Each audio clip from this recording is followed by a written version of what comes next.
Selamat bertemu kembali di dalam sesi pembelajaran kita. Bab pertama, asas pengajaran tentang Alkitab, dan kita akan belajar topik Alkitab adalah dasar kepercayaan kita. Atau dasar kepercayaan kita adalah Alkitab. Alkitab mengandungi Perjanjian Lama dan Perjanjian Baru. Kedua-dua kitab Perjanjian ini adalah menjadi dasar orang Kristen. Perjanjian Baru menyatakan bahwa Perjanjian Baru itu merupakan penggenapan dari Perjanjian Lama.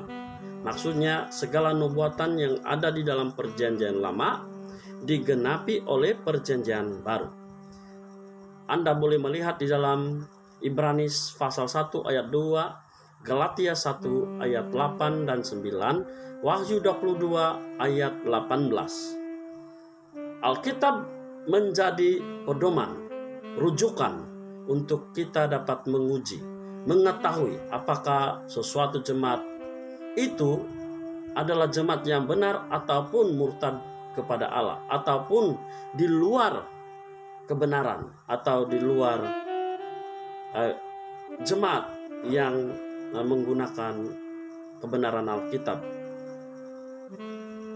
Jemaat yang mempunyai asas kepercayaan dan perbuatan yang sesuai dengan Alkitab adalah jemaat yang benar.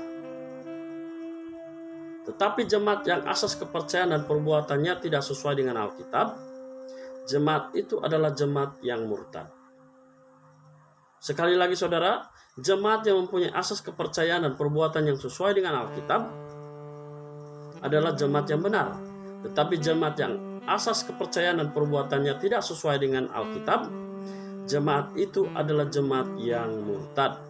Anda boleh melihat di dalam Ulangan 28 ayat 58 dan 59, Ulangan 32 ayat 46, 47, Yosua 1 ayat 7 dan 8, Yesaya 8 ayat 20, Yesaya 34 ayat 16, Yohanes 5 ayat 39, Lukas 16 ayat 29 sehingga 31, Kisah Para Rasul 17 ayat 11, Yakobus 1 ayat 22 sehingga 24. Ada hubungan yang erat sekali antara Kristus dan Alkitab.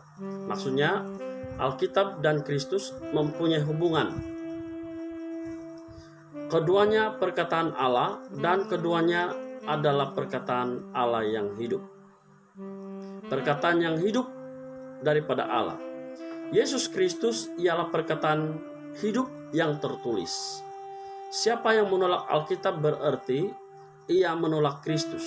Maksudnya siapa yang menolak Alkitab, kebenaran Alkitab, maksudnya dia menolak Kristus yang telah mengaruniakan Alkitab, yang telah memberikan Alkitab atau perkataan yang hidup.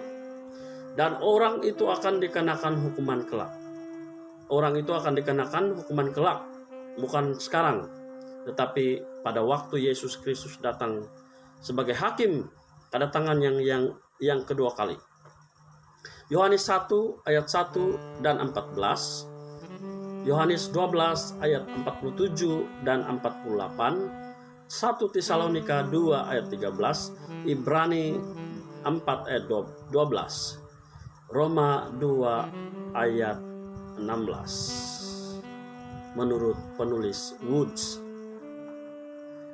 Alkitab merupakan cermin yang membayangkan Kristus Yesus dan memimpin orang kepada Yesus Kristus.